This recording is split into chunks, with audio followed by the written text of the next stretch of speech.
بسم اللہ الرحمن الرحیم۔ السلام علیکم ناظرین، میں ہوں آپ کا ہوسٹ محمد عقیل اور ہمارے اس چینل میں آپ سب کو ایک بار پھر سے خوش آمدید۔ ناظرین کرام، ایک بادشاہ کے دو بیٹے تھے جو کہ بہت ہی بے وقوف تھے۔ بادشاہ کا وزیر بہت ہی سمجھدار اور نہایت ایماندار تھا۔ بادشاہ کوئی بھی کام کرنے سے پہلے اپنے وزیر سے مشورہ ضرور کرتا تھا، اس لیے تمام سپاہی وزیر سے بہت زیادہ جیلس ہوا کرتے تھے اور بادشاہ کے بیٹے یعنی شہزادے بھی دل ہی دل میں وزیر سے حسد کرتے تھے۔ ایک دن دونوں شہزادے اپنی ماں کے پاس گئے اور اسے وزیر کے خلاف بھڑکایا تو ملکہ نے اپنے مرد یعنی اپنے بادشاہ سے کہا کہ آپ ہمیشہ ہی اپنے وزیر کے اشارے پر چلتے ہیں، ایسا نہ ہو کہ لینے کے دینے پڑ جائیں، تو لہٰذا آپ کبھی شہزادوں سے بھی مشورہ کر لیا کریں۔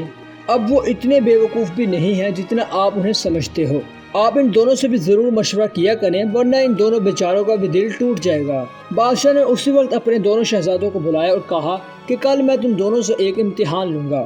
اس پر بڑے شہزادے نے کہا کہ ابا جان، آپ ہمیشہ سے ہمارا امتحان ہی لیتے ہیں، کبھی آپ اپنے وزیر کا امتحان بھی لے لیں۔ بادشاہ نے کہا کہ دیکھو، تم دونوں اپنی سمجھ اور عقل میں وزیر سے مقابلہ بالکل بھی نہیں کر سکتے۔ خیر، اگر تمہاری یہ ضد ہے تو کل تمہارے ساتھ وزیر کا بھی امتحان میں کروں گا، لیکن شرط یہ ہے کہ اگر تم کل دونوں امتحان میں ناکام ہوگے تو نہ صرف تمہیں وزیر سے معافی مانگنا ہوگی بلکہ اسے اپنا استاد بھی ماننا ہوگا۔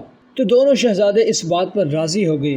اگلے دن بادشاہ اپنے دونوں شہزادوں اور وزیر کو لے کر دور جنگل میں ایک ایسی جگہ پر چلا گیا جہاں مٹی کا ایک بہت ہی بڑا ڈھیر پڑا ہوا تھا۔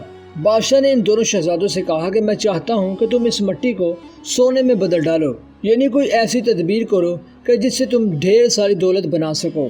شہزادے حیران ہو کے بادشاہ کی طرف دیکھنے لگے تو بادشاہ نے اونچی آواز سے کہا کہ حیران ہو کر میری طرف کیا دیکھ رہے ہو؟ میں تمہیں 1 مہینے کا وقت دیتا ہوں، تم اس مٹی کے ڈھیر سے 1 مہینے میں سونے کا ڈھیر بنا کر دکھاؤ، یعنی اس سے سونے بنانے کی ترکیب سوچو۔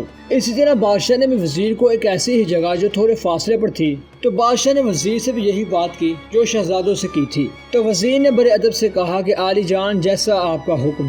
شہزادے کافی دیر تک سوچتے رہے لیکن دولت کمانے کی کوئی بھی ترکیب ان کے ذہن میں نہ آئی۔ دن پر دن گزر رہے تھے، 2 ہفتے گزر جانے کے بعد وہ دونوں گھبرانے لگے۔ پھر انہوں نے سوچا کہ ضرور اس مٹی کے اندر کوئی خزانہ وغیرہ دفن ہوگا۔ یہ سوچ کے انہوں نے زمین کو کھودنا شروع کر دیا، لیکن 50-60 فٹ کی گہرائی کے بعد انہیں کوئی سونا نہ ملا اور ان کی سمجھ میں کچھ نہیں آ رہا تھا۔ آخرکار وہ ہمت ہار کر بیٹھ گئے اور 1 مہینے کے بعد جب بادشاہ پہنچا تو اس نے دیکھا کہ دونوں شہزادے سر جھکائے ہوئے بیٹھے ہیں۔ بادشاہ کو دیکھتے ہی وہ کھڑے ہوئے اور اپنی ناکامی کا اعتراف کیا۔ بادشاہ اپنے شہزادوں کو لے کر اس جگہ پر پہنچتا ہے جہاں وہ اپنے وزیر کو چھوڑ کر آتا ہے۔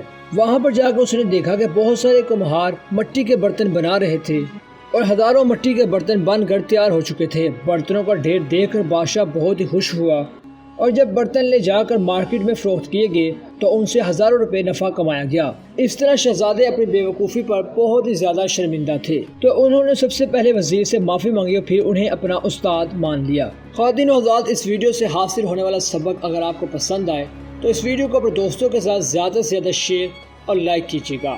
اسی کے ساتھ مجھے اجازت دیجیے، اپنا خیال رکھیے گا، پھر ملتے ہیں اگر نئی ویڈیو کے ساتھ۔ اللہ حافظ۔